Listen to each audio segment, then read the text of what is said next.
Bien, je suis heureuse de vous accueillir à la Faculté d'éducation pour ouvrir cette nouvelle saison des Mercredis des Savoirs. Je vais laisser Caroline Blanc-Villain, qui est la cheville ouvrière de cette manifestation depuis mon élection à la direction de la Faculté d'éducation, vous présenter le programme de l'année. Je voudrais juste rappeler en 2 mots le cadre de ces conférences et de ces raisons d'être, parce que je pense que dans le contexte actuel, compliqué, un peu anxiogène, il est absolument nécessaire de rappeler pourquoi nous faisons les choses et dans quel objectif nous faisons les choses. Donc c'est un partenariat qui maintenant a 4 ans, qui s'est construit à partir de la volonté de 4 partenaires d'associer, je crois, 2 éléments forts. Le premier, c'est l'ouverture de la science sur la société. C'est absolument indispensable qu'une faculté d'éducation, comme toute université, mais je crois particulièrement une faculté d'éducation qui forme beaucoup d'enseignants, ou pratiquement tous les enseignants du premier degré de l'académie, et une bonne partie des enseignants du second degré avec nos partenaires des composantes universitaires. Donc je pense que c'est notre devoir de ouvrir nos connaissances, la science sur la société. Et quand je dis la société, c'est évidemment nos étudiants et nos étudiantes qui sont nombreux aujourd'hui, et j'en suis ravie. Voilà. Donc le deuxième point qui nous a réunis, la MGEN, la CASDEN, la MAIF et le mouvement d'éducation populaire CMEA, ce sont les valeurs, c'est-à-dire que ouvrir la science sur la société, mais aussi porter haut et fort des valeurs qui nous réunissent, qui sont les valeurs de l'école de la République, les valeurs de la République, donc, et des valeurs à vocation universelle. N'ayons pas peur de ce terme qui est parfois un peu tombé en désuétude, hélas, et j'ai envie de dire, et je crois que cette première conférence, mais j'en dis pas plus, va bien aller dans ce sens-là. Donc j'ai la joie et le plaisir donc de être là avec vous pour cette première ouverture de la saison. Donc Agnès Perrin-Doucet a indiqué des partenaires, la Faculté d'éducation de l'Université de Montpellier, la CASDEN, les CMEA Occitanie, la MAIF et la MGEN, qui, avec leur souci donc de promouvoir les valeurs émancipatrices et citoyennes qui sont portées par l'école de la République, par l'éducation populaire et l'économie sociale et solidaire, se sont associés depuis donc 2019, depuis 5 ans.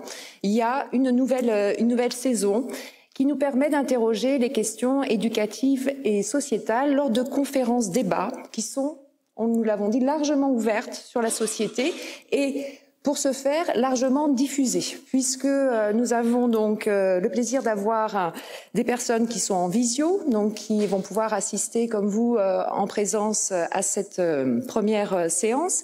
Et on a aussi un partenaire qui est Radio Campus, qui se charge donc de diffuser nos conférences sur ces ondes. Donc, on l'a dit, les Mercredis des Savoirs, ce sont de nombreux thèmes abordés, toujours en lien avec les enjeux sociétaux actuels, des savoirs étayés par les travaux des chercheurs de haut niveau, des actions qui sont portées par l'engagement des enseignants, des étudiants, des militants. Et ce sont des débats qui vont être conduits avec l'ensemble des participants. Donc, la faculté d'éducation a le plaisir de vous accueillir. Je l'ai dit, vous pouvez en ligne aussi vous connecter. Nous avons aujourd'hui donc le plaisir d'accueillir Monsieur Jean-Paul Delahaye. Je laisserai le soin à Sylvain Vagnon donc de le présenter. Je voulais en profiter pour vous indiquer qu'il nous a fait le plaisir d'apporter ces ouvrages qui seront donc en vente si vous souhaitez les acquérir. Donc vous pourrez venir auprès de moi. Le programme pour cette 5e saison, donc c'est 5 conférences établies sur toute l'année universitaire. La prochaine séance aura lieu le 22/11. Ça sera mené par Hélène Denis, qui est pédopsychiatre donc au CHU de Montpellier, qui échangera sur la question du refus scolaire anxieux. pour mieux le connaître, mieux le comprendre, pour mieux le soigner. Le 24 janvier, nous accueillerons Robert Bress, psychiatre et cofondateur de la Maison des adolescents de l'Hérault, et son intervention portera sur la santé mentale des adolescents. Le 13 mars, Carole Durand, médecin PMI et membre de l'association Aparsa, s'interrogera avec nous sur la construction de l'identité de genre. Et enfin, le 3 avril, la CASDEN organisera les Jeux Olympiques, une autre histoire du monde, et ça sera l'historien Yvan Gastaud qui viendra discuter avec nous sur cette dimension donc des Jeux Olympiques qui sont d'actualité évidemment 2024. Donc vous avez remarqué un programme riche, conséquent, et donc je vous remercie à toutes et tous d'être présents avec nous. Et maintenant, je cède la parole au professeur Sylvain Vagnon. Merci. Je vais relever un petit peu. Bon, merci. Donc c'est un réel plaisir de pouvoir présenter ici Jean-Paul Delahaye, un plaisir et aussi une certaine émotion, car il sait tout le respect et l'estime que j'ai pour lui. Nous pourrions commencer en été par préciser en tout cas que Jean-Paul Delahaye est un haut fonctionnaire du ministère de l'Éducation nationale, puisqu'il a été conseiller spécial du ministre Vincent Peillon en 2012, puis surtout DGESCO, c'est-à-dire directeur général de l'enseignement scolaire de novembre 2012 jusqu'en avril 2014. C'est en fait le numéro 2 donc, du ministère. Dire que Jean-Paul Delahaye connaît bien le système scolaire et l'ensemble de ses rouages est un euphémisme. Une connaissance du système déjà en tant qu'élève, j'y reviendrai, puis en enseignant d'histoire-géographie, d'IEN, de chargé de mission auprès du recteur d'Amiens pour l'illettrisme, un sujet qui lui tient particulièrement à cœur puisque en tant qu'inspecteur d'académie, puis inspecteur général à partir de 2001, il a été chargé de mission auprès du groupe permanent de l'illettrisme, de lutte contre l'illettrisme. Nous pourrions aussi ajouter directeur de l'École normale des Ardennes, sa participation à la mise en place des IUFM, le fait d'avoir été directeur des services départementaux de l'éducation dans de nombreux départements. Et nous pourrions aussi ajouter, ce qui a son importance ici, d'être docteur en sciences de l'éducation et admirateur, en tout cas on peut le supposer, d'Octave Gréard, véritable homme de l'ombre, en vérité de l'œuvre de la Troisième République, et qui est le pseudo choisi par Jean-Paul Delahaye dans les réseaux sociaux où il est extrêmement présent. En tant que chargé de mission au cabinet du ministre de l'Éducation nationale en 2001, Jacques Lang, sur les questions de violence, sur la lutte contre l'exclusion et la grande pauvreté, et c'est bien sûr sur ce thème que Jean-Paul Delahaye nous montre à la fois le visage d'un haut fonctionnaire, mais aussi, ce qui n'est absolument pas antinomique, mais c'est parfois rare, un homme de conviction. C'est avec ses valeurs humanistes, sa capacité d'écoute et sa volonté de faire de façon extrêmement pragmatique changer les choses, cette idée de changer l'école finalement pour changer la société, qu'il fut l'artisan et le maître d'œuvre du rapport incontournable encore aujourd'hui sur la grande pauvreté et la réussite scolaire.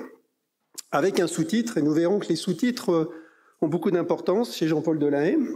Son sous-titre est « Le choix de la solidarité pour la réussite de tous ».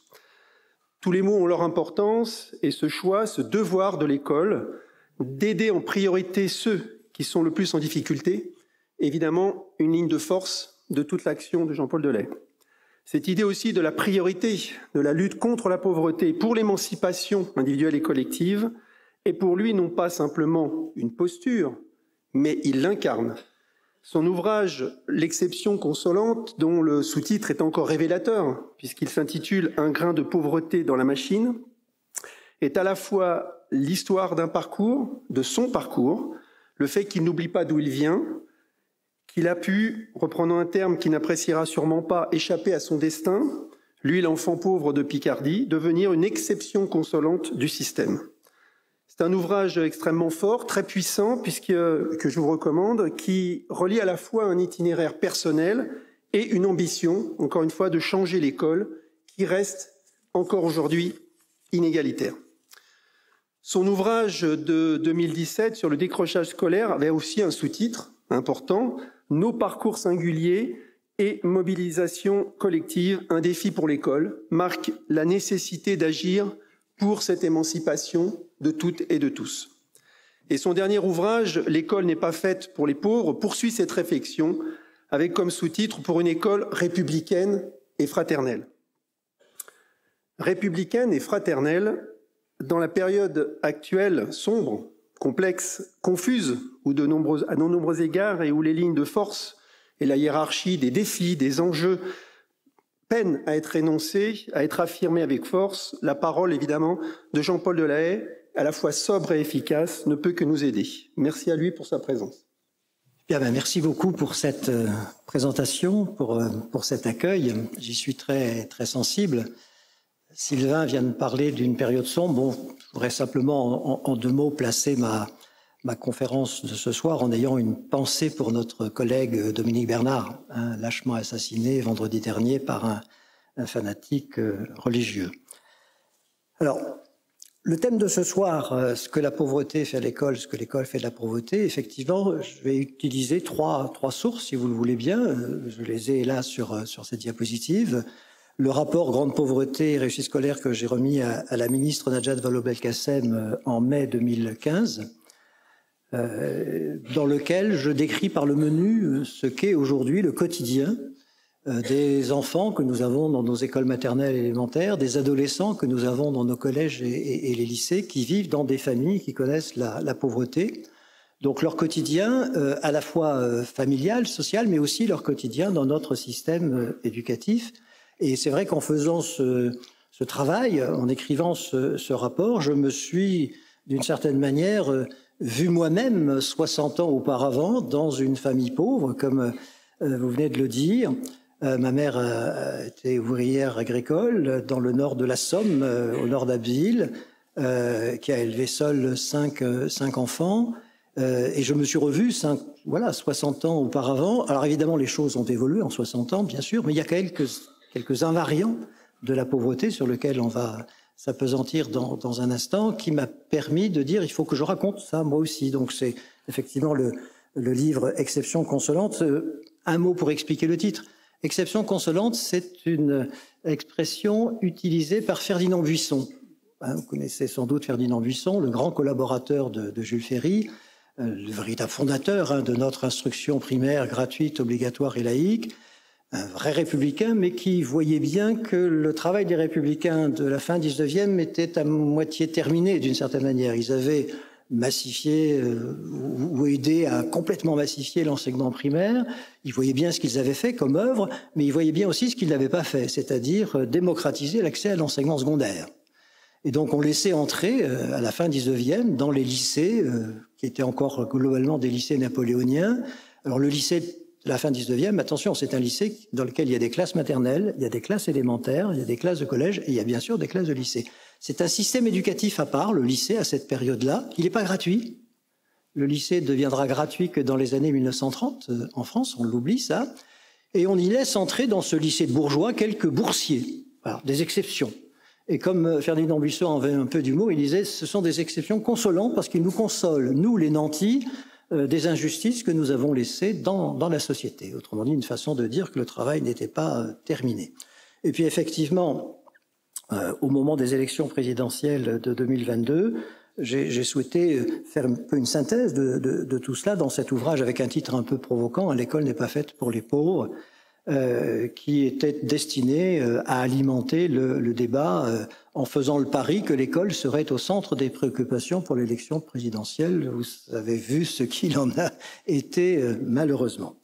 Alors, on va parler là d'une partie de la jeunesse dont on parle finalement assez peu, qu'on connaît assez mal, dans un pays dans lequel l'origine sociale pèse autant sur les destins scolaires. C'est un tout petit peu embêtant de ne pas connaître bien comment vivent les enfants de milieux populaires. Mais peut-être qu'avant d'en parler plus précisément, il n'est pas inutile de se demander collectivement, ce soir-là, quelle est la mission de l'école finalement ? À quoi doit servir l'école ? Et pour cela, il faut que l'on fasse en sorte que tous les citoyens sachent à quoi sert l'école et pourquoi les enfants vont à l'école. Or, la partie de la population dont on va parler, les milieux populaires, sont des milieux qui ne connaissent pas bien le fonctionnement de l'école Et donc moi je reprends toujours cette formule d'un des fondateurs des bourses du travail, Fernand Pelloutier, qui est un ami d'Aristide Briand, hein, c'est un Nantais, ami d'Aristide Briand, et il dit très bien les choses, et je les reprends à mon compte aujourd'hui, en 2023. Ce qui manque aujourd'hui au milieu populaire, c'est de savoir pourquoi ça ne fonctionne pas pour leurs enfants.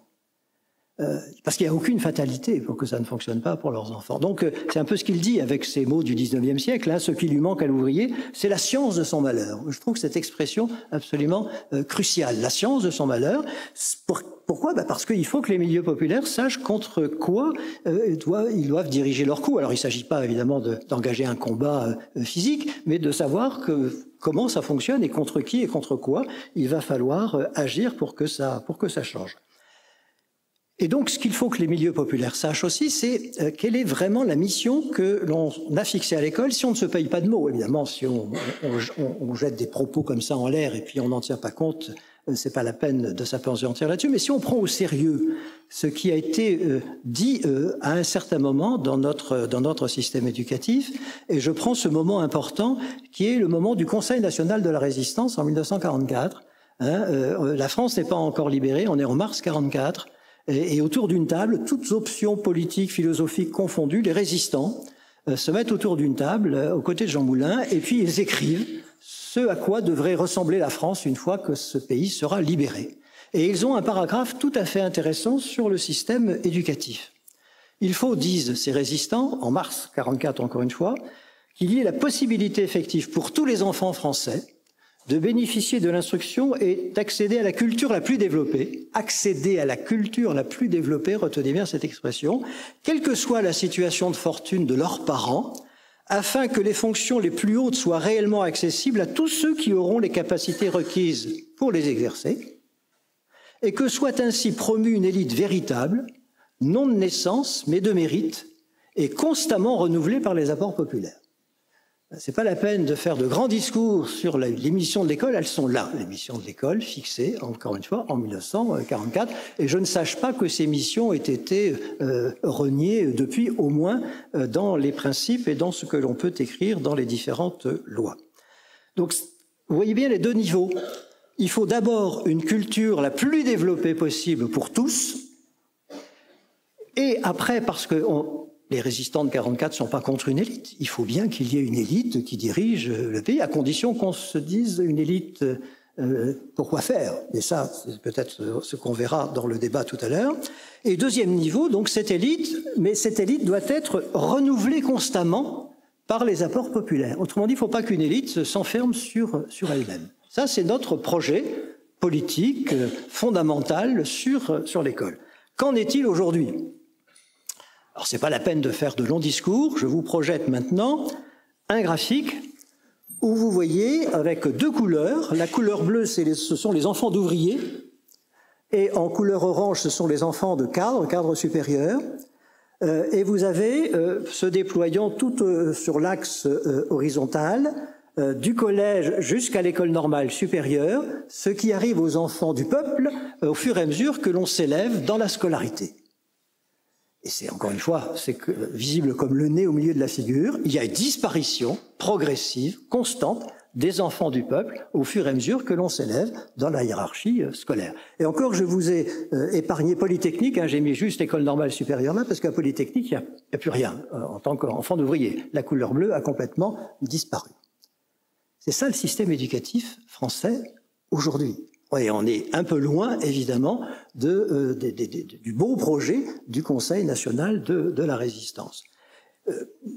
Les enfants d'ouvriers et les enfants de cadre, ça démarre au collège, et c'est intéressant le collège parce que le collège, en principe unique, c'est là que sont tous les adolescents. Et c'est la photographie sociologique de la population. Il y a 26% d'enfants d'ouvriers parce que dans la société c'est comme ça, et il y a 18% d'enfants de cadre parce que dans la société c'est comme ça. Et ensuite, vous voyez l'évolution de cette répartition des élèves tout au long de la scolarité.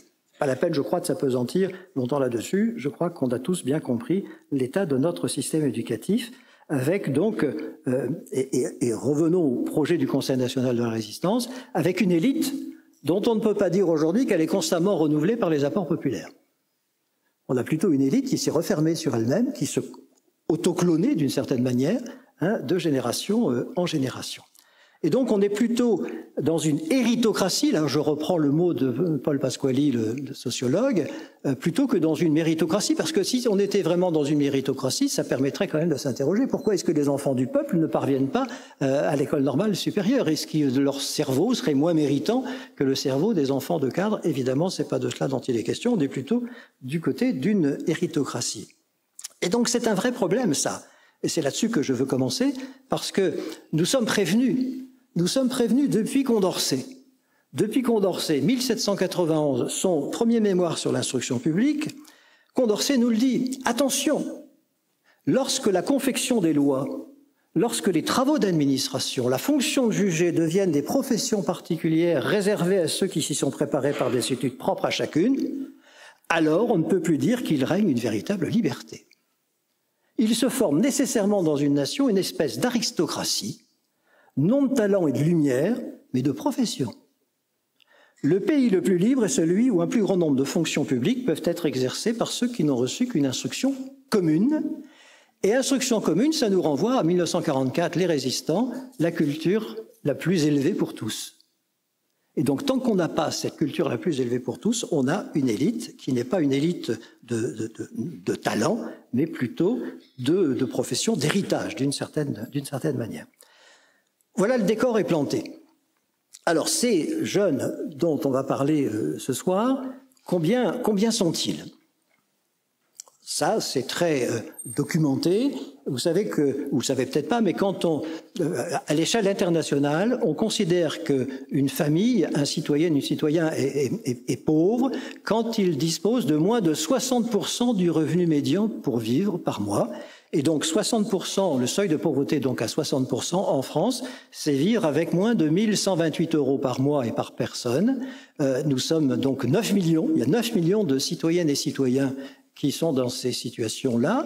Et comme ils ont des enfants dans nos écoles, collèges et lycées, on a aujourd'hui 3 millions de jeunes qui vivent dans des familles pauvres. Ça veut dire un jeune sur 5, 20%. Avec une différence selon qu'on est dans une famille monoparentale, c'est pas 20%, c'est 29%. Et par contre, si on a 2 parents, on est plutôt à l'échelle de 13%.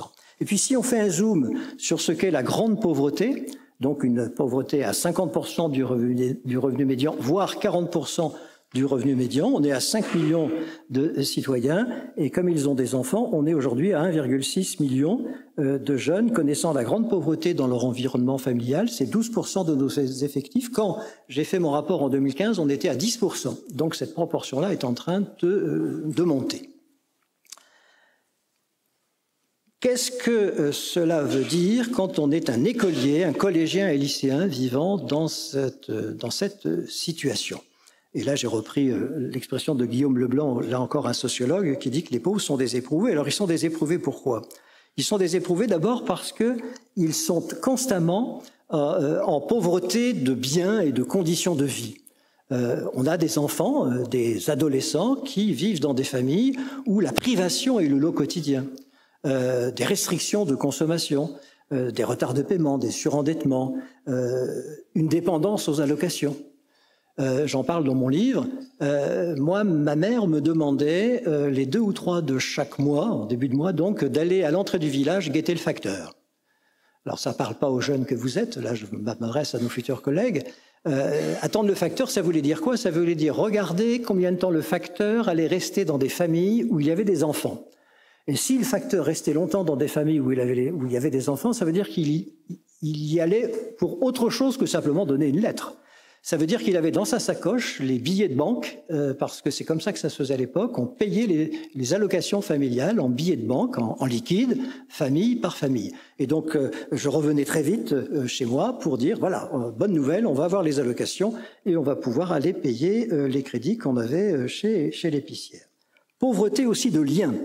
Quand on est en une situation de pauvreté, on a tendance plutôt à s'exclure du reste de la société, à vivre à part. Et de temps en temps, l'école, on va en parler tout à l'heure, n'arrange pas la situation parce qu'il n'y a pas beaucoup de mixité sociale et scolaire dans certains endroits de notre pays.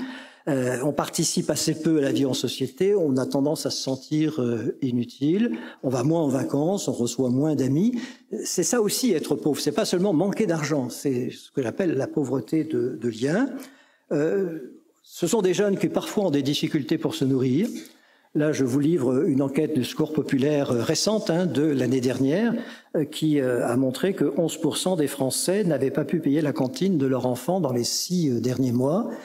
On a des cas aujourd'hui, pas seulement de malnutrition avec tous les problèmes de santé que ça peut poser, notamment en matière d'obésité, mais les médecins d'éducation nationale, quand il y en a, parce que c'est un vrai sinistre, on va en parler dans un instant, les médecins d'éducation nationale, ils nous disent il y a maintenant des cas de sous-alimentation, des cas de maigreur. Je pense à cette directrice d'école qui me dit quand on sort à midi, là, je vois 2 ou 3 gamins revenir une demi-heure après à la porte de l'école, attendre que la porte de l'école ouvre. Évidemment, ils sont pas rentrés manger chez eux. Ce sont des enfants qui ont des difficultés pour se nourrir. Évidemment, on peut pas entrer sereinement dans les apprentissages quand on a cette difficulté. Des difficultés pour se loger, comment je peux apprendre mes leçons, comment je peux faire mes devoirs quand j'habite dans un local, dans une maison exiguë, à la campagne, mal chauffée, en ville surpeuplée, sans espace à moi pour me mettre un peu à l'écart et faire mon travail scolaire. Ça, c'est le chercheur Daniel Tin qui dit très très bien les choses. Les jeunes n'ont pas d'espace à leur domicile pour faire vivre ce qu'ils apprennent à l'école. Ça, c'est terrible pour un enfant de ne pas avoir chez soi un espace pour faire vivre ce qu'il apprend dans la journée à l'école. Des difficultés pour s'habiller, oui. Alors dans mon rapport, je rends hommage à tous les personnels de l'éducation nationale, parce que j'ai vu, et je l'ai écrit, je le décris, que dans nos écoles, dans nos collèges et dans nos lycées, on déploie des trésors d'imagination grâce au dévouement des personnels pour aider les jeunes, parce que c'est pas bien. Enfin, je veux dire, on s'en sent pas bien quand on n'est pas bien habillé par rapport aux autres. Par exemple, dans nos écoles maternelles, dans nos écoles élémentaires, dans les salles des maîtres, il y a des cartons avec des réserves de manteaux, de bonnets, de chaussures, souvent des enfants des professeurs des écoles eux-mêmes ou des parents solidaires. Je l'ai connu, moi, ça. Moi, j'ai fait ma scolarité dans un lycée de bourgeois. J'étais l'exception consolante, un boursier au lycée d'Abbeville. Je peux vous dire que c'était pas facile tous les jours pour soutenir la comparaison avec mes camarades de classe. J'avais quand même un petit avantage, c'est que dans mon village, les enseignants, l'institutrice et l'instituteur, avaient un fils qui avait 2 ans de plus que moi. Il était plus grand, donc, que moi. Ça veut dire que 2 fois par an, on allait dans le logement de fonction des enseignants et on faisait une séance d'essayage des habits et je repartais avec des pantalons, des pulls, un manteau pour m'habiller. Et donc je soutenais plutôt bien la comparaison avec mes copains de lycée parce qu'à l'époque, les enseignants achetaient les habits de leurs enfants au catalogue Camif. Ça parle aux anciens, mais ça parle pas aux plus jeunes. C'était quelque chose plutôt de bonne qualité. Des difficultés pour se soigner, oui. Quand je suis pauvre en zone rurale, comment je fais si j'ai pas d'argent pour mettre de l'essence dans la voiture, comment je fais pour aller chez le médecin, chez le spécialiste, a fortiori aujourd'hui avec les déserts médicaux. En éducation prioritaire, c'est pas beaucoup mieux. Je peux vous citer simplement ces écoles du Havre aujourd'hui, dans lesquelles les enseignants vous disent 40% des caries dentaires ne sont pas soignés. Donc on a évidemment beaucoup de difficultés à être serein dans ces apprentissages quand on a de telles difficultés. Puis des difficultés générales. Et là, faites-y attention, vous les futurs enseignants. Faites attention aux listes de fournitures. On a des listes de fournitures qui sont parfois d'une longueur absolument scandaleuse, alors même que parfois les municipalités donnent suffisamment d'argent pour acheter ce qu'il faut pour faire correctement son travail d'enseignement. On se demande parfois sur quelle planète vivent certains de nos collègues pour oser demander de telles choses en termes de fournitures. Parfois, on oublie de dire aux parents que la coopérative, c'est pas obligatoire, que la cotisation de la coopérative, c'est une cotisation volontaire. Je vois trop souvent, moi, des parents pauvres demander aux enseignants de payer la coopérative euro par euro, parce que voilà, on leur a pas dit que c'était pas obligatoire. Les sorties scolaires, bah oui, les sorties scolaires, c'est une vraie difficulté quand on connaît ces problèmes financiers. on a encore une fois là des personnels de l'éducation nationale qui font le maximum pour que les sorties scolaires, a fortiori les voyages sur plusieurs jours, coûtent le moins cher possible. Ils vont chercher la subvention, ils font quantité d'opérations pour que ça coûte le moins cher possible, mais il reste toujours quelque chose à payer, surtout quand c'est par exemple un voyage à l'étranger, et ce quelque chose à payer quand on est à un reste à vivre de 5 € par jour dans une famille de 2 enfants, et évidemment c'est pas possible. Ça explique pourquoi d'ailleurs certains de nos établissements renoncent tout simplement à organiser des voyages scolaires parce qu'ils ne veulent pas mettre en difficulté certains élèves. Je l'ai vécu moi ça dans mon adolescence, ça m'est arrivé en 4e. Nous étions 3 boursiers dans la classe de 4e et un beau matin on s'est retrouvés tous les 3 tout seuls dans la cour de récréation du lycée d'Abbeville parce que tous les autres étaient partis en voyage en Angleterre. Et je peux vous dire que cette humiliation vécue à hauteur d'adolescent est une humiliation qui évidemment ne peut pas s'oublier. Évidemment, l'école n'est pas responsable de tout ce que je viens de vous dire. C'est pas l'école qui a créé des ghettos urbains, c'est pas l'école qui ne déploie pas une politique suffisante en matière de logement, c'est pas l'école qui a créé les emplois précaires, les salaires de misère qui fait qu'aujourd'hui on peut être pauvre tout en ayant un salaire. L'école n'est pas responsable de tout cela, bien entendu. C'est la Cour des comptes d'ailleurs qui le dit. Donc là, la Cour des comptes 2018 qui fait un rapport sur l'éducation prioritaire. Et qui dit, bien sûr, la France fait des efforts pour l'éducation prioritaire, on en reparlera dans un instant, mais nous dit la Cour des comptes, oui, mais il y a des facteurs exogènes, donc des facteurs extérieurs à l'école, qui contrarient de toute façon la politique scolaire, parce qu'encore une fois, les logements, les salaires, etc., c'est pas l'école qui est en capacité de régler cela. C'est Jean Jaurès qui nous le disait dès 1906, si on ne rattache pas le problème scolaire ou les problèmes de l'éducation à l'ensemble du problème social, évidemment, on risque de se condamner à beaucoup d'illusions, à des rêves stériles, comme disait Jean Jaurès. Alors, néanmoins, en tant que système éducatif, on a des leviers sur lesquels on pourrait s'appuyer pour faire en sorte que les scolarités de ces enfants et adolescents soient les moins difficiles possibles. Or, nous ne sommes pas à la hauteur. On n'est pas à la hauteur parce qu'on manque de personnel. Par exemple, on manque d'assistants sociaux dans nos écoles, collèges et lycées. On manque de médecins de l'éducation nationale. Ça, c'est pas moi qui le dis, c'est un rapport très récent du mois de mai 2023 du parlementaire Robin Reda, qui est un parlementaire de la majorité, donc il n'est pas suspect d'exagérer les choses. Il nous dit 8 enfants sur 10 n'ont jamais vu de médecin scolaire. 8 enfants sur 10.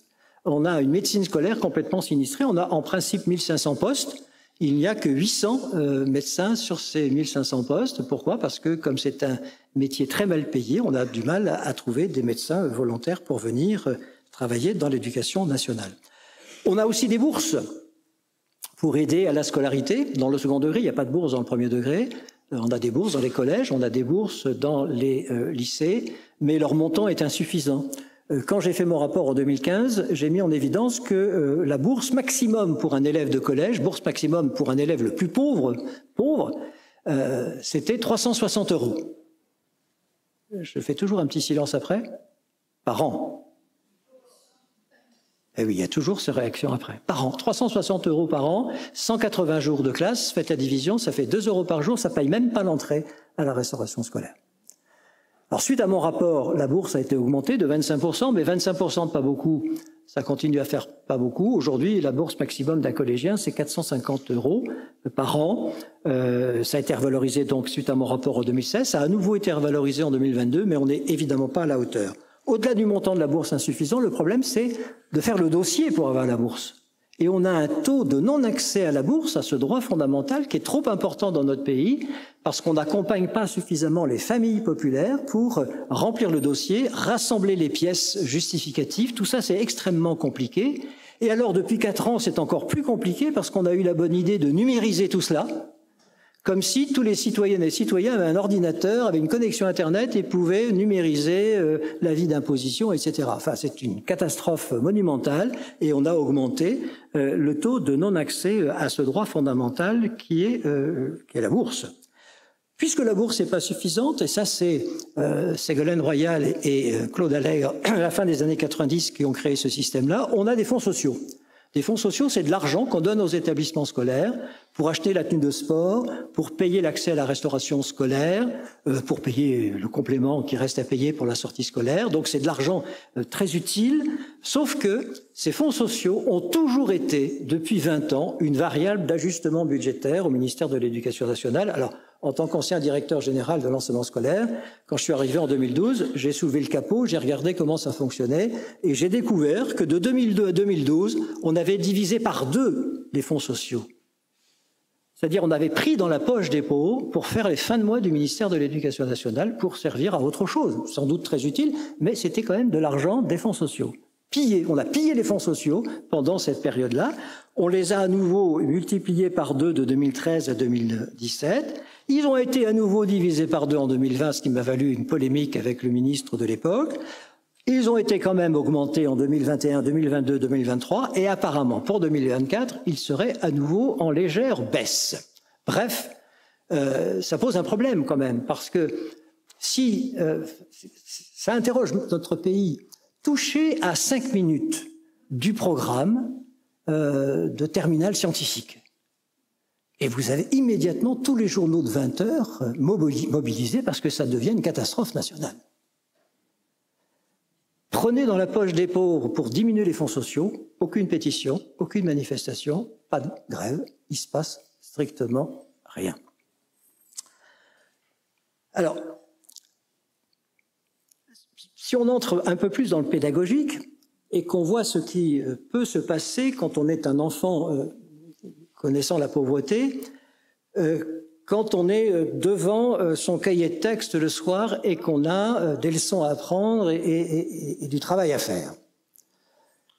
Notre ministère a une excellente direction, l'ADEP, Direction d'évaluation de la prospective et de la performance, qui fait régulièrement des enquêtes. Et en 2021, il y a une enquête très intéressante qui montre que plus de 58% des élèves disent qu'ils rencontrent des difficultés dans le travail après la classe. J'en profite pour dire à nos futurs collègues que quand vous aurez une classe devant vous, ça veut dire que vous aurez plus, statistiquement bien sûr, il peut y avoir au moins la moitié de la classe dont les enfants ne sont pas en connivence avec l'école, dont les parents ne sont pas des initiés et qui vont avoir des difficultés quand vous allez leur donner des leçons à apprendre ou du travail à faire. Donc c'est important de le savoir, ça. On a des outils pour venir en aide dans le temps scolaire à ces élèves. On a des activités pédagogiques complémentaires dans l'enseignement primaire. Ça, c'est nous qui avons mis ça en place en 2013. Il y a une semaine de 24 heures dans le primaire, plus 1 heure d'accompagnement, d'aide d'activités pédagogiques complémentaires.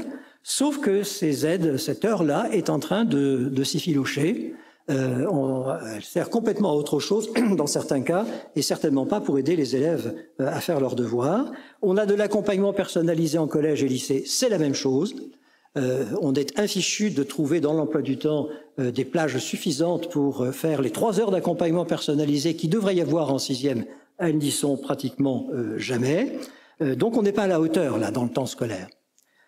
Hors temps scolaire, il y a une initiative intéressante qui a été prise il y a quelques années, c'est les devoirs faits. Devoirs faits, ça veut dire qu'on ne part pas du collège tant qu'on a un travail à faire. Et donc ça, c'est une très belle initiative. Ça va être généralisé, ça a été généralisé en principe à la rentrée 2023. Et donc il faut évidemment, ça c'est des bonnes initiatives, c'est ça qu'il faut faire. On a aussi en éducation prioritaire un travail spécifique qu'on appelle l'accompagnement éducatif. Donc les enseignants sont payés en heures supplémentaires ou les assistants d'éducation pour faire de l'aide aux devoirs, l'apprentissage des leçons après la classe dans les zones d'éducation prioritaire. La Cour des comptes a évalué ça en 2018. On dépense 32 millions d'euros pour 1,7 million d'élèves. J'ai fait la division pour vous. Ça fait 18,80 € par an et par élève pour l'accompagnement éducatif, pour aider les élèves de l'éducation prioritaire à apprendre leurs leçons, faire leurs devoirs. C'est un budget sous contrainte. Il y a un budget qui n'a pas de contrainte, lui, pour l'accompagnement éducatif dans le système éducatif. Je laisse planer un suspense insupportable. Quel est cet accompagnement éducatif qui a autant d'argent qu'il le souhaite? C'est l'accompagnement éducatif des étudiants en classe préparatoire aux grandes écoles.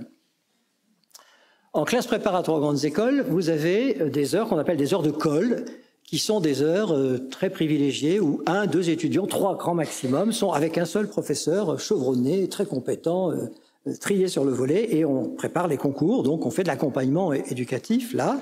On dépense pour eux 70 millions d'euros en 2013. Ça, c'est moi qui, en souvent le capot, ai vu la somme qu'on dépensait pour l'accompagnement éducatif quand j'étais DGESCO. J'ai fait la division pour vous. Ils sont pas 1,7 million les étudiants de classe prépa, ils sont 87 000.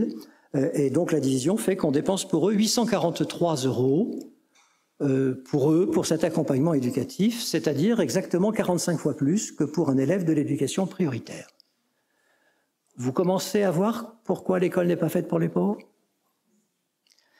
45 fois plus que pour un élève de l'éducation prioritaire. Si vous avez de l'argent, si vos parents ont de l'argent et que l'offre scolaire est insuffisante, vous pouvez faire donner à vos enfants des cours particuliers payants. Et comme ceux qui le peuvent ont souvent des réseaux politiques, médiatiques, ils ont réussi le tour de force à faire passer ces cours particuliers privés payants comme de l'aide à la personne. Et donc, c'est défiscalisé. Donc, vous, moi, nous payons les cours particuliers sur nos... C'est un manque à gagner des impôts qui fait que nous payons, nous participons au paiement des cours particuliers payants dans des officines privées dont on ne va pas citer le nom pour ne pas leur faire de publicité, mais dont certaines sont cotées en bourse. Donc c'est extrêmement florissant.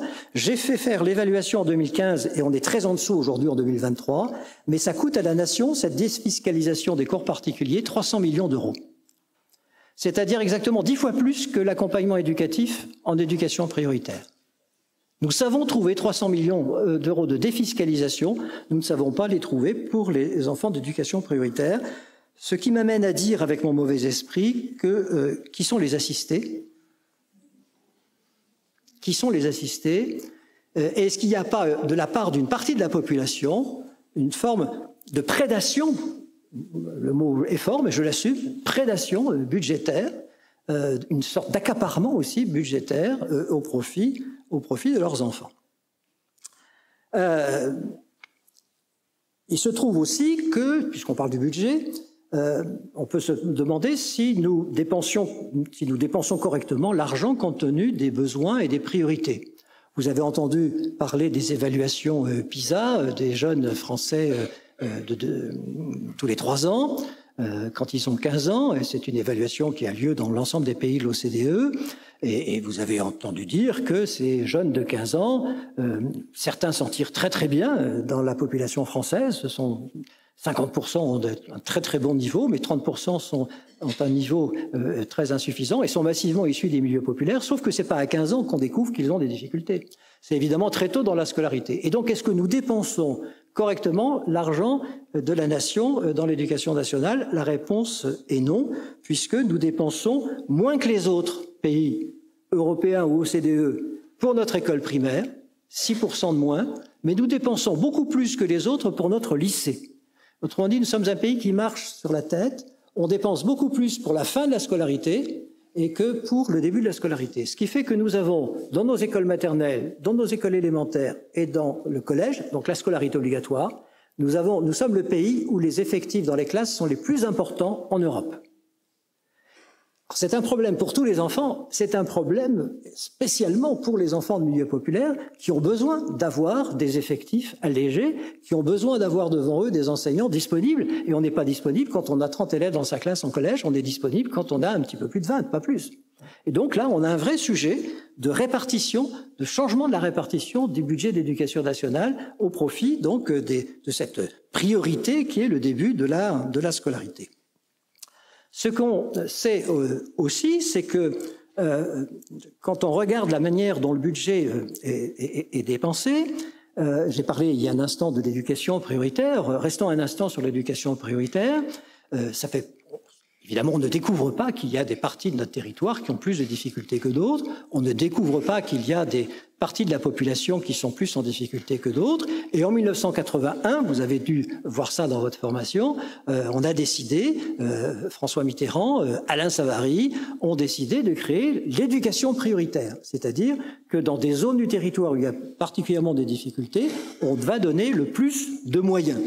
Et donc ça fonctionne depuis 1981 et j'ai participé de 2012 à 2014 à la relance de l'éducation prioritaire. Sauf que, nous dit la Cour des comptes, Ce que vous faites comme effort supplémentaire en éducation prioritaire, c'est vrai qu'il y a plus de postes en éducation prioritaire, finalement, ça doit être relativisé parce que quand on regarde les collèges de centre-ville où il n'y a pas plus de postes, par définition, ils ne sont pas en éducation prioritaire, ces collèges de centre-ville, à effectif équivalent, même s'ils ont moins de postes, ils coûtent plus cher à la société parce que dans les collèges de centre-ville, il y a des professeurs plus compétents, plus expérimentés, plus anciens, donc avec des salaires plus élevés. Donc, notre discrimination positive n'est pas si développée, positive qu'on le dit, et donc ça, il faut le prendre en compte aussi. Ce qu'il faut prendre en compte aussi, ça c'est Thomas Piketty, je regarde ma montre pour ne pas trop déborder, Thomas Piketty qui dans un ouvrage paru il y a 2 ans, Une brève histoire de l'égalité, a mis en évidence les différences de dépenses selon les catégories sociales. Si vous êtes un enfant de milieu populaire, que vous entrez après le collège en lycée professionnel, que vous passez votre baccalauréat professionnel et que vous entrez ensuite dans le monde du travail, vous aurez coûté à la nation après votre classe de 3e, vous aurez coûté 36 000 euros, parce qu'une année de lycée professionnel, ça coûte 12 000 euros. Si vous êtes un enfant de cadre, un enfant d'enseignant, qu'après la 3e, vous allez en lycée général, qu'après le bac général, vous faites 2 années de classe préparatoire, et qu'après les 2 années de classe préparatoire, vous allez jusqu'au Master 2, vous aurez coûté à la nation 4 fois plus que les 36 000 euros du lycéen professionnel. Donc ça aussi, c'est une question que l'on a à se poser quand on regarde la manière dont la nation dépense son argent. Et puis, vous êtes à l'université. Il est intéressant que vous sachiez que l'université, c'est le lieu où l'on accueille des enfants de milieu populaire, pas suffisamment, mais il y en a quand même. Si on est à 80% d'une classe d'âge au niveau du baccalauréat aujourd'hui, c'est qu'il y a des enfants de pauvres dedans, et même s'ils ne passent pas le même baccalauréat, vous savez que 75% des enfants d'enseignants passent le bac général, 70% des enfants d'ouvriers passent le bac techno et le bac pro. On ne mélange pas exactement les torchons et les serviettes. Ça, je vous livre là une expression de ma maman. Et les jeunes de milieu populaire, quand ils entrent à l'université, la nation dépense pour eux 10 270 euros par an. Si vous êtes un enfant de cadre et que vous entrez en classe prépa, où il y a assez peu d'enfants d'ouvriers en classe prépa, la nation va dépenser pour vous 16 360 euros, c'est-à-dire exactement 59% de plus que pour un étudiant. C'est aussi une façon de s'interroger sur la manière dont on répartit l'argent. S'agissant des enseignants maintenant, il est évident que pour un enfant de milieu populaire, il est crucial d'avoir devant lui des enseignants particulièrement bien formés, dans leur discipline bien sûr, mais aussi dans la connaissance plus générale des publics hétérogènes, des différentes démarches pédagogiques, parce que si on a un public hétérogène devant soi, il faut diversifier les approches pédagogiques. Or, ça c'est pas moi qui le dis, ce sont les observateurs de l'OCDE qui nous disent, vous les Français, vous avez des enseignants qui sont hautement qualifiés sur le plan universitaire. Alors ça, c'est plutôt un bon acquis parce qu'on n'enseigne bien que ce qu'on connaît. Donc c'est bien d'avoir une solide connaissance universitaire. Mais, nous disent les mêmes, attention, vous êtes moins bien préparés, vous les Français, sur le volet pédagogique du métier. Et donc effectivement, on est un pays qui n'a pas, mais alors depuis très longtemps, mis suffisamment l'accent sur la formation pédagogique, didactique des enseignants. On a trop longtemps fait comme si maîtriser sa discipline suffisait, après, au contact de ses collègues, au contact de ses pairs, au contact des élèves, les choses allaient venir comme par magie. Il se trouve que pour les professeurs des écoles, et j'y reviens parce que c'est à l'école primaire que tout commence, à l'école primaire, alors vous avez quelqu'un à rappeler que j'étais directeur d'école normale, oui, j'ai dirigé une école normale de 1986 à 1990 dans les Ardennes, et donc j'ai formé des instituteurs à l'époque, institutrices, instituteurs, ça s'appelait pas encore professeur des écoles, et donc j'ai pu comparer le volume de formation en 1990 et le volume de formation aujourd'hui dans l'Académie de Reims, puisque Charleville-Mézières est dans l'Académie de Reims, dans l'INSPE. Quel est le volume horaire de formation d'un professeur des écoles aujourd'hui comparé au volume horaire de formation d'un instituteur en 1990? Eh bien, il n'y a pas photo. En 30 ans, les professeurs des écoles ont une formation continue qui a diminué de 50%. En 30 ans, la formation générale, théorique, pratique initiale a diminué de 40% en total horaire et a diminué de 30% pour les stages. Donc, on a baissé la garde sur la formation de nos enseignants. On a fait des économies sur la formation de nos enseignants et aujourd'hui, on a des enseignants qui, pour certains d'entre eux, sont en difficulté, non pas parce qu'ils ne sont pas mobilisés, ils sont investis, mais il manque d'outils pédagogiques pour faire réussir l'ensemble des élèves. Ce qu'on sait aussi, c'est qu'un enfant de milieu populaire réussira d'autant mieux qu'il ne sera pas scolarisé uniquement avec des enfants de milieu populaire. Et que donc la mixité sociale et scolaire a une vertu, mais alors tout ça est très documenté, c'est même plus de l'opinion, ça, c'est très documenté. La mixité sociale et scolaire ne nuit à personne. Elle est un formidable levier pour les élèves qui sont en difficulté, et elle ne nuit pas aux meilleurs. Et s'il fallait d'ailleurs un argument autre que scolaire, ça permet aussi aux futures élites d'avoir, au moins une fois dans leur scolarité, côtoyé des enfants de pauvres. Le problème aujourd'hui d'une certaine élite, c'est qu'elle n'a jamais vu d'enfants de pauvres de près, y compris dans sa scolarité, et que prétendre gouverner le peuple quand on n'a pas vu les enfants de pauvres dans son école, dans son collège, c'est évidemment un vrai sujet. Le problème dans notre pays aujourd'hui, c'est qu'on a une ségrégation interétablissement. Là encore, ce n'est pas moi qui le dis, c'est le Conseil national de l'enseignement scolaire, le CNESCO, qui a fait des études très précises là-dessus. Par exemple, il nous dit que 12% des collégiens aujourd'hui fréquentent des collèges où il n'y a que des enfants de milieux défavorisés. Ils sont entre eux. Ce n'est pas de l'hétérogénéité, c'est de l'homogénéité totale. Pire, si je puis dire, on a une ségrégation sociale et scolaire entre les classes d'un même établissement. Ça, c'est France Stratégie. Vous connaissez peut-être pas France Stratégie. France Stratégie, c'est un outil, c'est une instance très officielle auprès du Premier ministre. Donc là, c'est pas des dangereux révolutionnaires, c'est une instance tout à fait officielle qui vient de rendre un rapport sur le collège et qui dit « Collège unique, parcours divergents ». En quoi ils sont divergents, les parcours aujourd'hui? Eh bien, vous avez en troisième aujourd'hui 45% des collèges qui pratiquent une ségrégation scolaire active, par le jeu des options, les bilangues, par le jeu des parcours, les sections européennes, etc., etc. Et vous avez 25% des collèges qui pratiquent une forme de séparatisme social.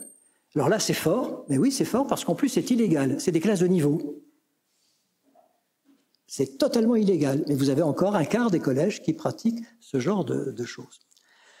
Et puis, vous avez une ségrégation scolaire et sociale aggravée dans notre pays, parce que nous sommes un des pays en Europe qui finance le plus la concurrence privée de son école publique. Depuis 1959, l'école privée en France est subventionnée à quasiment 75% sur fonds publics, qu'ils soient nationaux ou des collectivités territoriales, ce qui pose vraiment un problème parce que, évidemment, dans les établissements privés, on voit assez peu d'enfants de milieux populaires et c'est financé par la puissance publique, avec une aggravation depuis 3 ans, puisque il y a la scolarité obligatoire à 3 ans en maternelle, et que cette scolarité maternelle à 3 ans en maternelle a été présentée comme une mesure de justice sociale pour que tous les enfants de 3 ans soient accueillis à l'école maternelle, sauf que, il y a 3 ans, comme aujourd'hui, tous les enfants de 3 ans sont déjà accueillis en maternelle. La loi de 2019 sur la scolarité obligatoire à 3 ans n'a apporté aucun élève de plus de 3 ans à l'école. Il n'y a que 2 endroits dans notre pays où les enfants de 3 ans ne sont pas scolarisés, c'est Mayotte et c'est la Guyane. Sur le territoire métropolitain, ils sont tous à l'école à 99, et quelques %. Alors, pourquoi est-ce qu'on a fait la scolarité obligatoire à 3 ans? Moi, je n'ai trouvé qu'une seule explication que j'ai dite un jour sur France Inter et du coup, ça a valu des centaines d'appels à France Inter parce que les citoyennes qui ont écouté ça et citoyens ne savaient pas que c'était pour ça. En fait, ça a permis de financer encore plus l'enseignement privé. Puisque comme c'est obligatoire, maintenant la scolarité à 3 ans, il est obligatoire pour les communes de financer les écoles maternelles privées comme ils financent les écoles maternelles publiques. Et sur le budget d'éducation nationale, aujourd'hui, ça coûte 100 millions d'euros par an pour compenser ce que doivent donner les communes à l'école maternelle privée, essentiellement catholique dans notre pays. Et évidemment, ça n'arrange pas nos affaires en matière de mixité sociale et scolaire. Vous avez peut-être vu passer ce graphique, puisqu'il a fait un peu, il a fait parler de lui il y a quelques mois, quand le ministère a été obligé de publier les indices de positionnement social, les IPS, c'est-à-dire où on voit rue par rue, et donc école par école, collège par collège, etc., la composition sociale de nos établissements scolaires. En violet, c'est le public, en orange foncé, c'est le privé sous contrat, Et vous avez moins de 90, 90, etc. Ce sont les indices de positionnement social. Quand vous êtes à moins de 90, ce sont les établissements qui accueillent beaucoup d'enfants défavorisés. Et quand vous êtes à 140 et plus, vous accueillez des enfants qui sont extrêmement favorisés. Eh bien, comment on lit ce graphique? C'est assez clair. Vous avez pour les classes très favorisées, vous avez 79% des collèges qui accueillent des enfants très favorisés sont des collèges privés et que 22% de collèges publics. À l'inverse, les collèges qui accueillent les enfants les plus défavorisés sont à 94% des collèges publics et seulement à 5,7% des collèges privés. On sait en fait, je vous ai donné que quelques exemples, et on sait en fait ce qu'il faudrait faire pour que notre école soit plus solidaire, soit plus juste, soit plus accompagnatrice des élèves qui nous sont confiés quand ils proviennent de milieux populaires. On sait tout ça, et je vais vous faire défiler très rapidement, on pourra en reparler dans le débat après, je vais vous faire défiler très rapidement ce que j'appelle moi ma liste de courses, c'est-à-dire les différentes mesures qui sont... Aucune mesure n'est absolument exceptionnelle. On sait, c'est très banal ce que vous allez voir. Le problème, c'est qu'il faudrait conduire tout cela ensemble pour avoir une école plus juste et plus fraternelle. Il faudrait que dans ce pays, tout le monde soit persuadé que tous les enfants, quels qu'ils soient, sont en capacité d'apprendre. Vous avez encore une partie de notre population qui considère qu'il y a des enfants qui sont doués pour les études et d'autres qui ne sont pas doués pour les études, donc tout le monde n'est pas capable d'apprendre. Je vous ai parlé du budget, il faut mieux le répartir. Je vous ai parlé de ces enseignants, il faudrait mieux les former, il faudrait aussi mieux les payer. On a scandaleusement sous-payé les enseignants de notre pays depuis une quarantaine d'années. Il faudrait qu'on engage une réflexion sur les savoirs que l'on enseigne à l'école. La scolarité obligatoire étant le temps du commun, il faut que ce soit des apprentissages qui parlent à tous et pas seulement des apprentissages qui servent à la sélection. Il faudrait qu'on fasse attention aux cycles, aux transitions entre l'école, collège, entre le collège et le lycée. Il faut qu'on sache, parce que tout ça est aussi très documenté, qu'on apprend mieux par des dispositifs conduisant à la coopération entre les enfants et les enseignants, entre les enseignants et les parents, bref, tout ce qui permet de coopérer autour d'un enfant plutôt que la compétition. On sait qu'on doit réfléchir sur la manière dont on évalue les élèves. On a une évaluation en France qui, de ce point de vue, n'est pas du tout satisfaisante. On a une évaluation qui est très performante pour trier, pour sélectionner, ça on sait très bien faire. On n'a pas une évaluation qui permet d'encourager les élèves. C'est très peu présent dans les formations, malheureusement. On sait aussi qu'on a une orientation après la classe de troisième qui est trop liée aux origines sociales des élèves. On n'y fait pas suffisamment attention. On pourra en parler dans les échanges. On sait qu'on a des rythmes scolaires qui ne sont pas adaptés. J'en reparle dans un instant. On sait ce qu'il faudrait faire pour davantage de mixité sociale et scolaire. Et puis, il faut faire confiance aux équipes de terrain. On sait que c'est beaucoup plus efficace de faire confiance aux équipes de terrain plutôt que de leur faire tomber dessus des manuels, des vade-mecum et des choses qui viennent du ministère, qui sont sans doute très bien faites, mais qui ne permettent pas aux enseignants de conduire leur propre enseignement.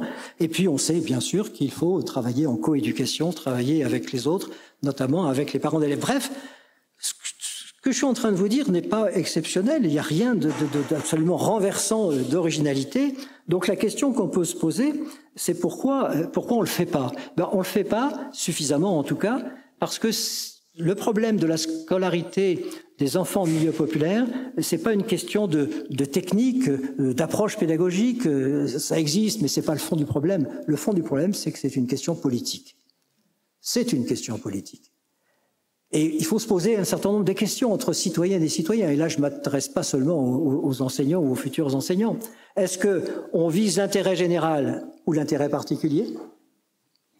Est-ce qu'on mise sur le collectif ou sur les parcours individuels? C'est une question qu'on doit se poser entre citoyens. Est-ce qu'on scolarise ensemble, mixité sociale et scolaire? Ou est-ce qu'on continue à scolariser de façon séparée, côte à côte, et un jour, ça finira en face à face? Et ce n'est pas exactement ce qu'on souhaite. Est-ce qu'on veut des savoirs qui fassent sens pour tous les élèves? Où est passé le travail manuel au collège? Où est passé le travail manuel au collège?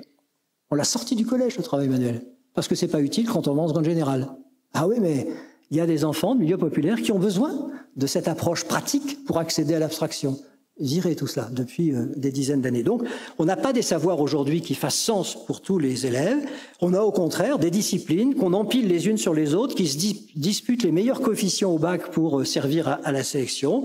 Et attention, c'est en train de pénétrer l'école maternelle.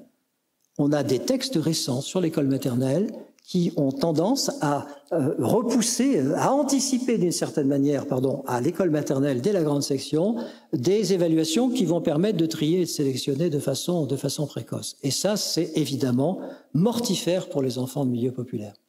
Est-ce qu'on promeut la coopération? J'en ai parlé.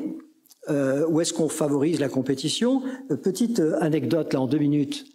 Quand j'ai fait mon rapport, je suis allé dans beaucoup d'établissements. Je suis allé notamment dans un lycée d'Aubervilliers, dont tout le projet pédagogique est basé sur la coopération et sur la fraternité. C'est comme ça que leur projet pédagogique s'appelle, la fraternité. Et je les ai fait témoigner, ces jeunes-là, au Conseil économique social, pour qu'ils viennent présenter leur projet. Et à un moment, il y a un membre du Conseil économique social qui félicite les élèves, qui félicite les professeurs, parce que ce qu'ils font est extraordinaire, mais il leur dit « Oui, la coopération, la fraternité, tout ça, c'est bien beau, mais quand vous allez être dans la société, c'est la compétition. Et là, ça ne sera pas bisounours, vous allez devoir vous battre, y compris contre les autres. » Et il y a un élève de première qui se lève, qui ne se démonte pas et qui dit « Mais nous, monsieur, ça, on n'en veut plus. »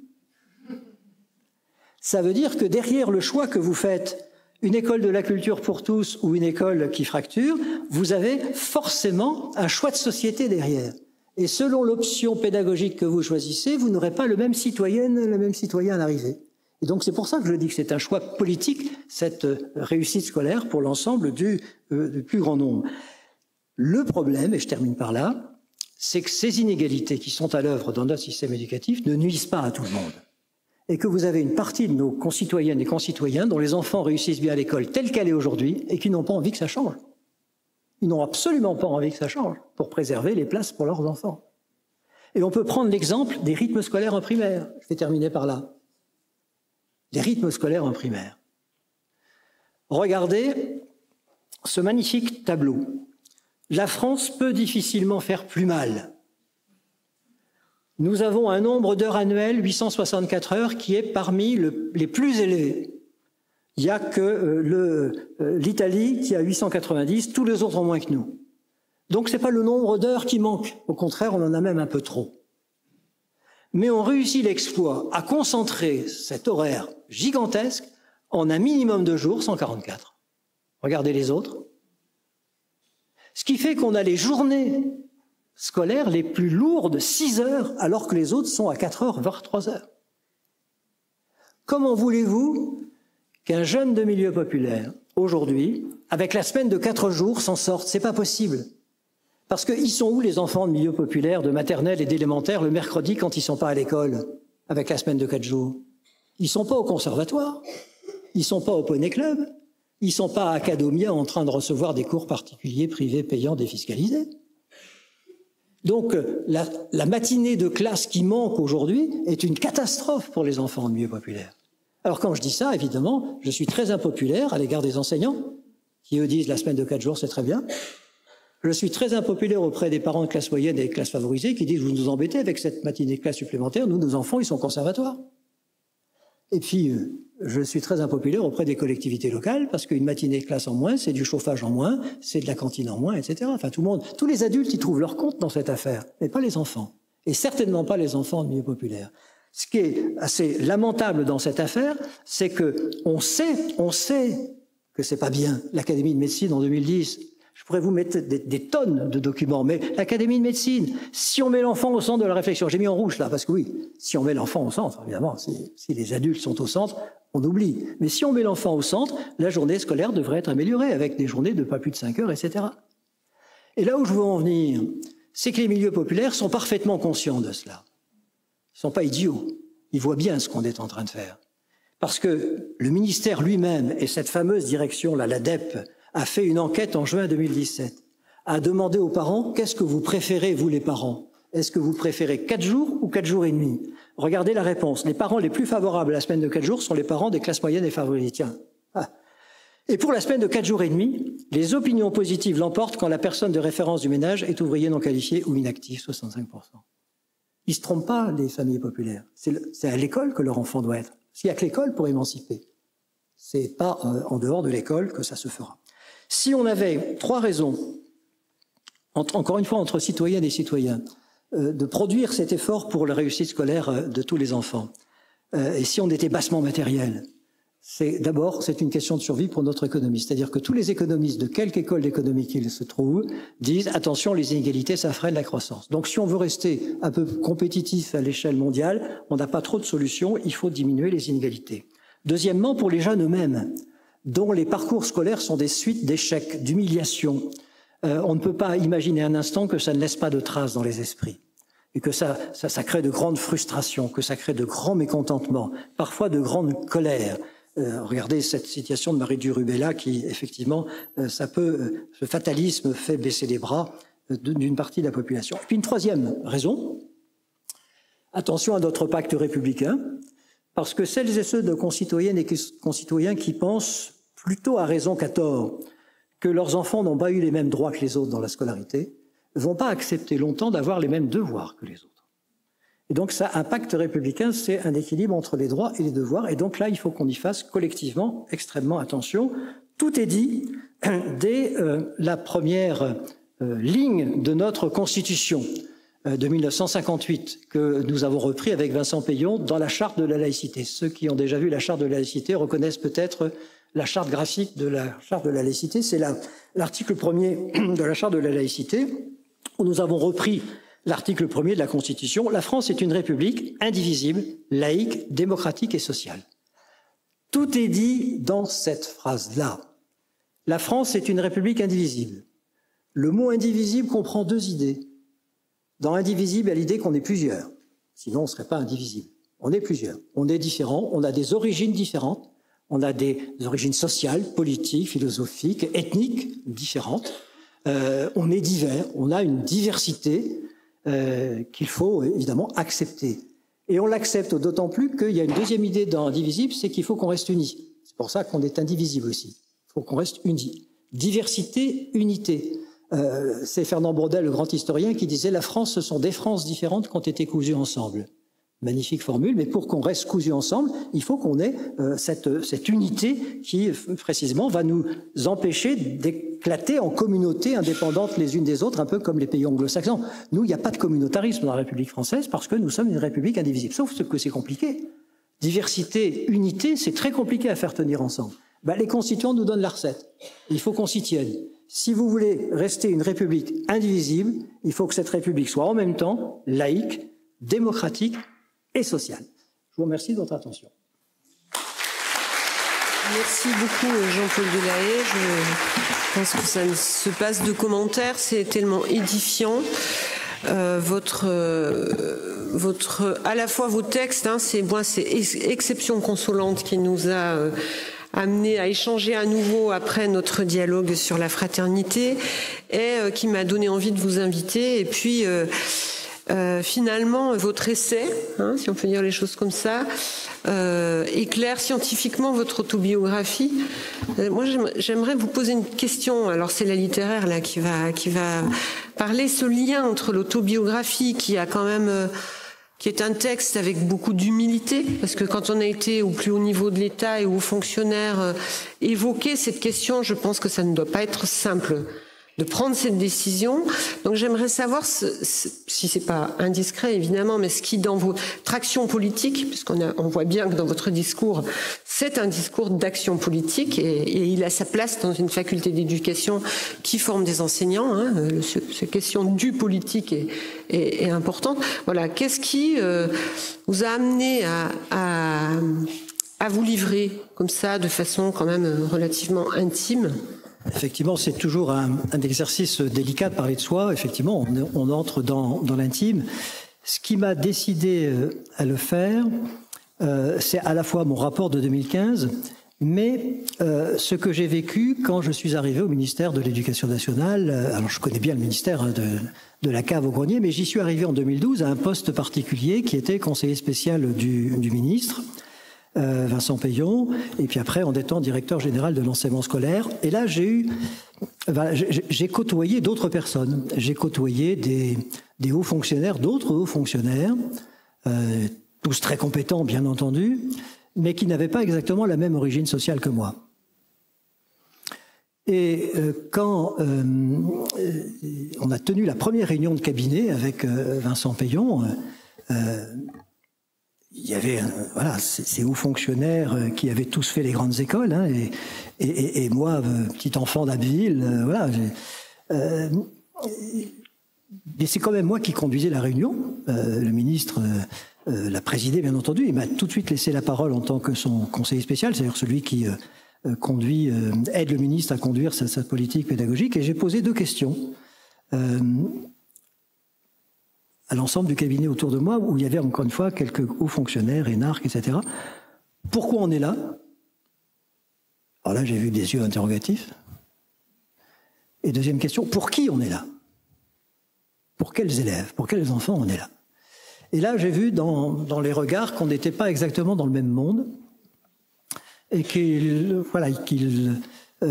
allait falloir se battre avec les armes qui étaient les miennes, soutenues par un ministre très, très engagé sur le sujet. Et voilà, je raconte d'ailleurs cette séance dans mon livre, parce que alors je suis pas du tout anti-élite, hein, je suis pas du tout anti-hauts fonctionnaires, parce qu'on en a besoin et que ce sont des gens qui sont vraiment exceptionnels. Mais voilà, j'ai pas pu m'empêcher de me dire quand même, parmi eux, il y a des gens qui ont fait le contraire de ce qu'on va leur demander là, quelques années avant. Et puis d'ailleurs, l'expérience a montré qu'après 2017, ils ont fait le contraire de ce qu'on leur demandait de faire de 2012 à 2017. Donc voilà, tout ça a fait que j'ai mis au clair tout cela dans mon esprit. Et je me suis dit que j'allais raconter cela pour montrer que il ne faut pas nécessairement venir de la pauvreté pour combattre la pauvreté à l'école. Heureusement, on a des alliés qui viennent d'autres milieux sociaux, bien entendu, mais ça peut quand même aider à voir les choses de manière un peu différente. Et donc voilà, d'où ce passage par le récit autobiographique où je mets en parallèle ma vie d'il y a 60 ans avec quelques exemples très concrets de vie d'aujourd'hui et des travaux qu'on a pu faire au ministère à cette période. Bonsoir, Brahim Azaoui, maîtresse, non, maître, ça ira. C'est qu'un maître de conférence ici à la faculté d'éducation. Je vous remercie pour la présentation pour plusieurs raisons. Un, parce que j'ai appris qu'au-delà d'être un transfuge de classe, j'étais une exception consolante. Vous m'avez renvoyé à certaines pratiques du facteur et je revoyais ma mère évidemment compter les billets par rapport pour les allocations. Donc il y a des choses en effet qui résonnent également en moi. Au-delà de cela, il y a plusieurs points qui m'interpellent d'une manière ou d'une autre. Il y aurait plein de choses à dire et je vous remercie vraiment pour cette présentation claire, argumentée, comme vous l'avez dit. Il y aura encore, à mon avis, encore plein d'autres exemples et qui en même temps est contrariante parce qu'on est là, on essaie d'avancer et ce que vous montrez montre qu'on en est loin encore malgré tout. Donc ma question, du moment où il y aura plusieurs questions, 2 questions. À un moment donné, vous parlez beaucoup des parents, comment est-ce qu'ils accompagnent les enfants, vous me parlez peu de la fratrie. Et vous avez parlé de votre intimité en quelque sorte de vie. La mienne, en tant que personne, en tant qu'enseignant, en tant que formateur, c'est celle de voir la fratrie m'accompagner dans mon parcours scolaire et celle des élèves que j'ai pu voir et qui ont été accompagnés par leur fratrie et non pas par les parents. Donc il y a une forme de délégation comme ça de l'accompagnement parental, en quelque sorte. Donc on n'est plus sur le même niveau avec des enfants ou des frères qui savent lire, qui ont un peu plus les codes scolaires. Donc la place de la fratrie au-delà des parents. Et 2, vous mettez peu en lien la question de la classe populaire avec la question ethnique et culturelle. Comment est-ce que ça vient amplifier le portrait que vous avez dressé? Voilà. Et je mettrai de côté la question des élèves migrants, allophones, qui posent encore d'autres questions, mais qui parfois se retrouvent dans ce que vous évoquez là. Merci beaucoup. Merci pour ces questions intéressantes. Oui, effectivement, alors, il y a les parents. Au passage, je dis à nos jeunes collègues que les parents de milieu populaire ne se désintéressent pas de la scolarité de leur enfant, qui sont au contraire extrêmement attentifs, souvent maladroits, trop exigeants à l'égard de l'école d'ailleurs. Mais l'expérience du confinement, en 2020, a montré à certains enseignants qui auraient pu l'ignorer que les parents de milieux populaires étaient très présents, même s'ils n'étaient pas sur Internet parce qu'ils n'ont pas toujours de connexion, mais étaient présents à la porte des établissements pour venir chercher les devoirs et rapporter les devoirs. Alors, les fratries, vous avez raison, et ça peut jouer dans tous les sens. Il se trouve que moi je suis dans une fratrie de 5, je suis le deuxième, que pour toutes sortes de raisons familiales qui seraient compliquées d'énoncer ici, ça n'a pas été simple pour tout le monde, mais j'ai bien conscience d'avoir été une sorte de modèle, d'aspirateur d'une certaine manière, pour montrer que oui, c'est possible, en me défiant toujours de cette formule « quand on veut, on peut ». Parce que la difficulté pour des jeunes comme j'ai été ou des jeunes comme ceux qui connaissent cette situation aujourd'hui, qui s'en sortent, c'est de servir d'alibi. Regardez, c'est possible, il y en a un qui l'a fait, pourquoi les autres ne le font pas, hein? Le pire ayant été dans ces dernières années, cette habitude qu'on a prise de prélever des élèves méritants des milieux populaires, par exemple en éducation prioritaire, pour les scolariser dans des internats dits d'excellence, pour leur offrir des conditions de scolarité absolument remarquables, tant mieux pour eux, alors qu'on continue à fermer des postes dans l'éducation prioritaire, là où étaient restés tous les autres. Donc il faut faire très attention à cela. Alors, et la fratrie, donc ça peut jouer dans ce sens-là, ça peut jouer aussi dans un sens extrêmement négatif, donc faites-y attention. Il peut y avoir des réputations de famille, des réputations de fratrie, qui sont mortifères pour certains jeunes. Il suffit d'écouter les parents qui militent dans les associations ATD Carmonde, Secours Populaire, etc., pour raconter l'expérience qui a été la leur, qui a été celle de leurs enfants, dans un système scolaire qui est encore pétri de préjugés. Comment se fait-il, moi j'entends encore cette maman dire, mais comment se fait-il que tous mes enfants vont dans la SECPA? Ils y sont tous passés. Et moi-même, j'étais en SECPA. Et est-ce que mes petits-enfants iront en SECPA? Donc, il faut faire attention. Alors, personne n'est responsable à titre individuel de ce que je suis en train de vous dire, mais on peut être un système, si on n'y fait pas attention, qui fait de la fratrie quelque chose qui est une sorte de fatalité. Voilà, bon. C'est pas étonnant, il n'a pas de bons résultats. Oui, mais c'est pas tant. Regardez sa sœur qu'on a eue il y a 2 ans. Voilà, faut y faire simplement très, très attention. Sur l'origine ethnique, oui, vous avez raison. Alors, j'en parle évidemment dans mes travaux, j'en ai pas beaucoup parlé ce soir, mais là aussi, ça commence à être bien documenté. À conditions sociales équivalentes, il n'y a pas énormément de différences de réussite ou d'échec selon l'origine. Tout de même, ce que les recherches ont montré, notamment les documents du ministère de l'ADEPE, c'est que à situation sociale identique, les primo-arrivants donnent peut-être plus un coup de rein que les milieux populaires franco-français, si je puis dire. Donc, puisque l'école est vraiment un moyen d'émancipation, de libération aussi, on a chez certains de nos élèves d'origine étrangère peut-être une plus grande volonté encore que leurs camarades d'origine franco ou franco-française.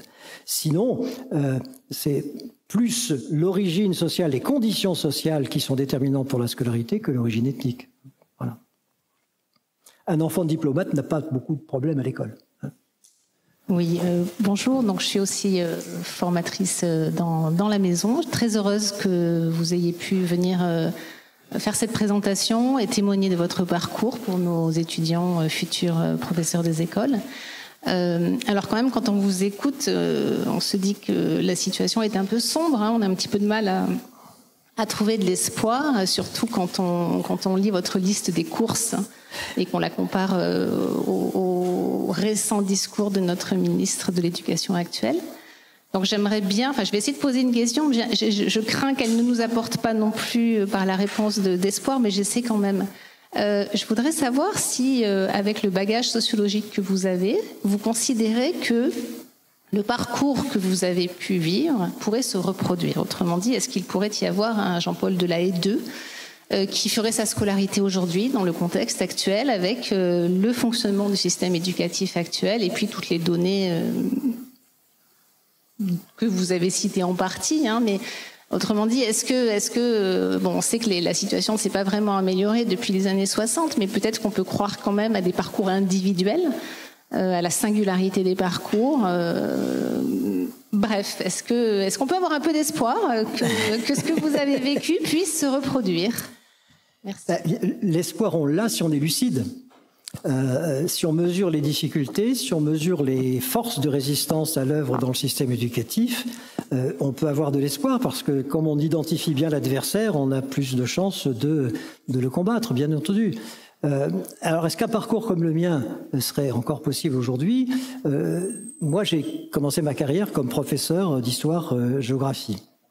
Mais je n'ai pu devenir professeur d'histoire-géographie que parce que j'ai passé le concours d'entrée à l'école normale en fin de troisième.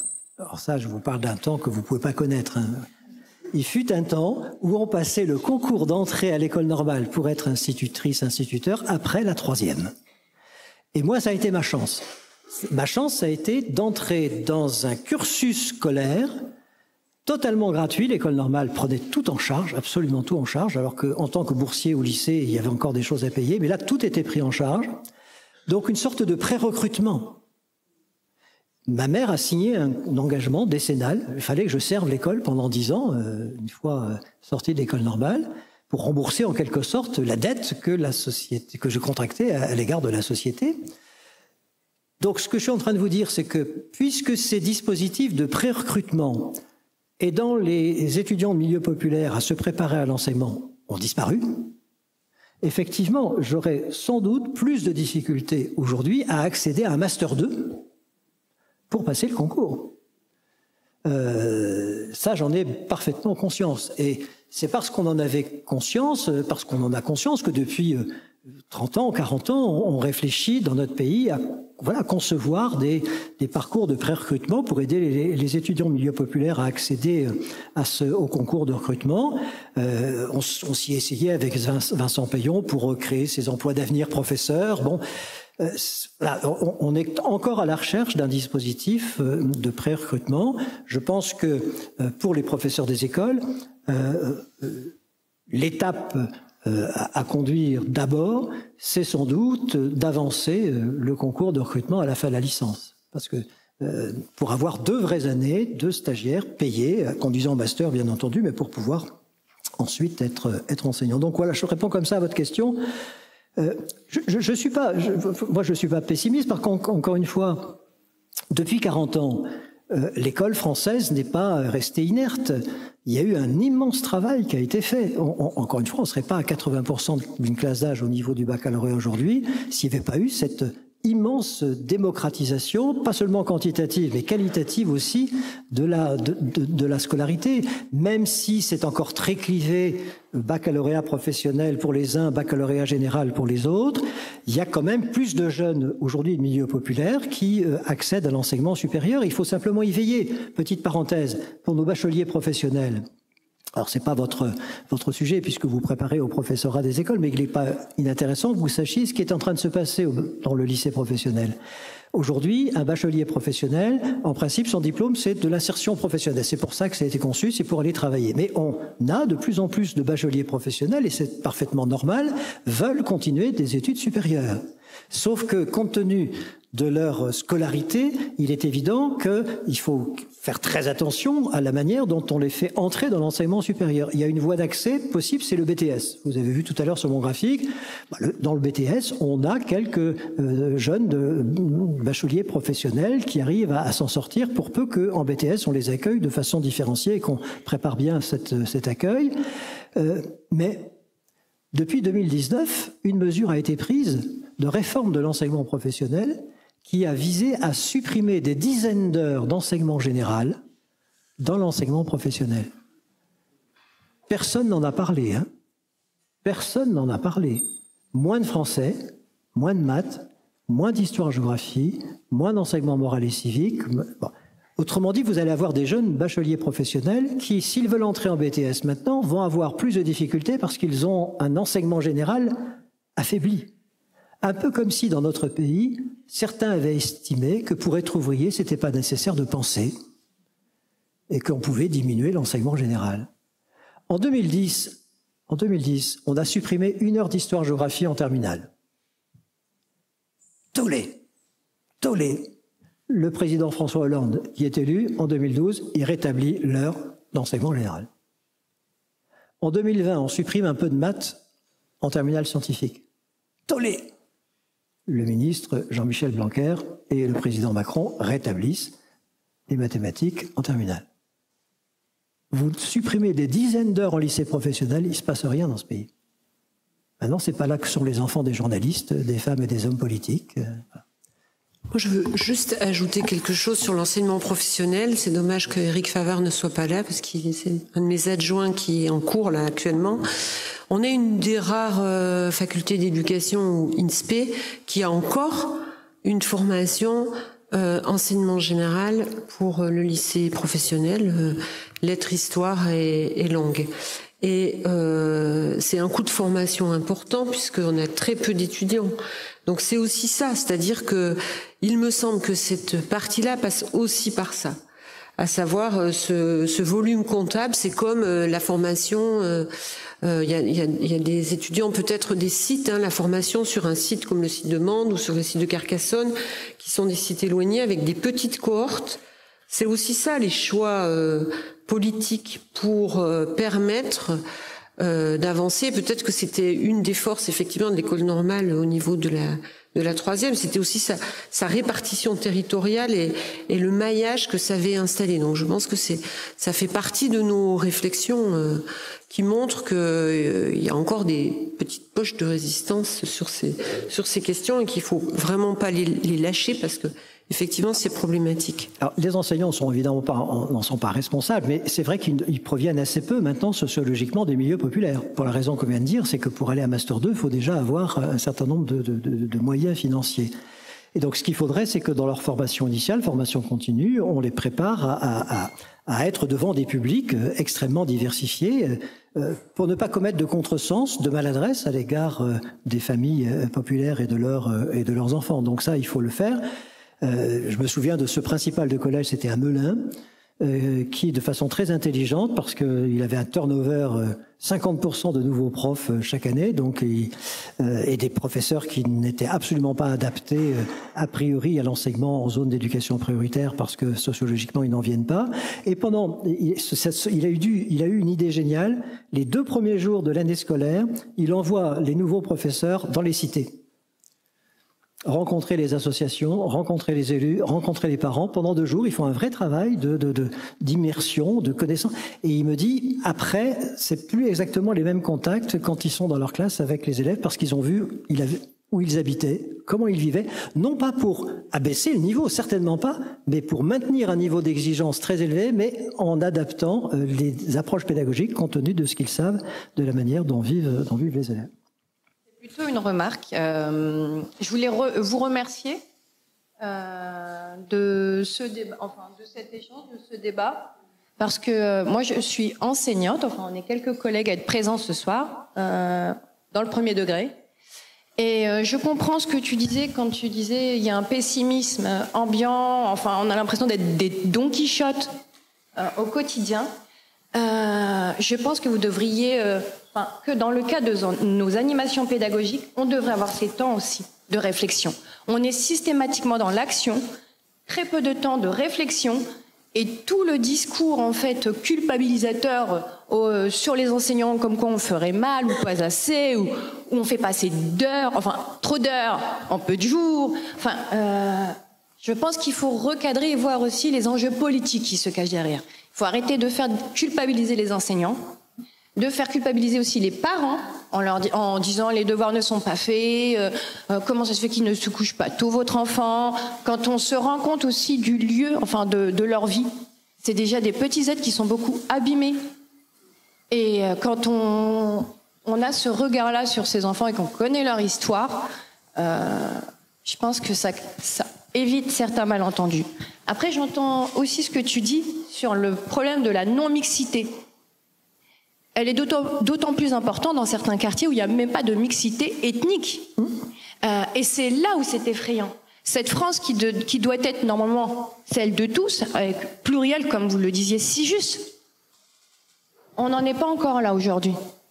Et c'est vrai que c'est pas un discours qui est pessimiste, c'est un discours où je pense où il faut qu'on soit dans le savoir et non pas dans...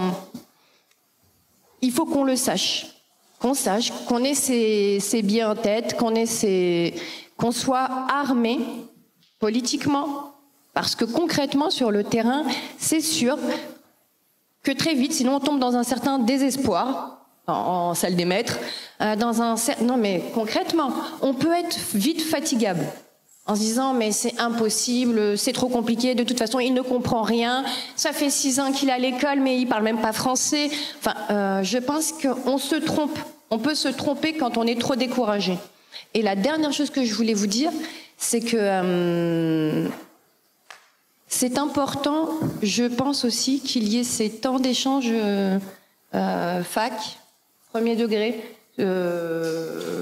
penseurs, enfin bref, parce que ça permet de recentrer le débat et de sortir de ce qui est le pire, c'est le sentiment d'être isolé. Absolument. Et j'irai encore plus loin.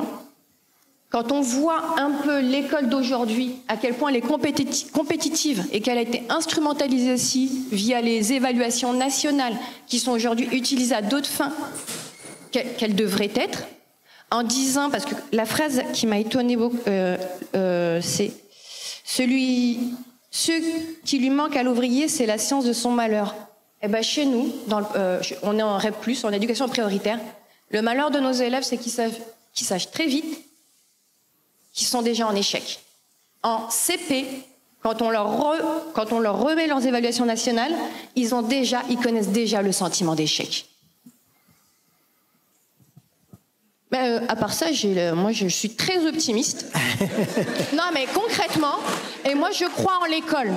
Je crois en l'école et je crois en notre capacité à pouvoir réfléchir et agir autrement. Je pense que la coopération doit être un engagement des équipes. Je pense qu'il est possible de faire autre chose, parce que cette école, c'est la nôtre et c'est celle de nos enfants.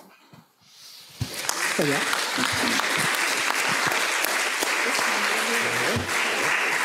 En fait, c'était la conclusion que vous nous proposiez. Merci. Merci Jean-Paul Delahaye pour cette intervention, avec grand plaisir. Et merci à tous.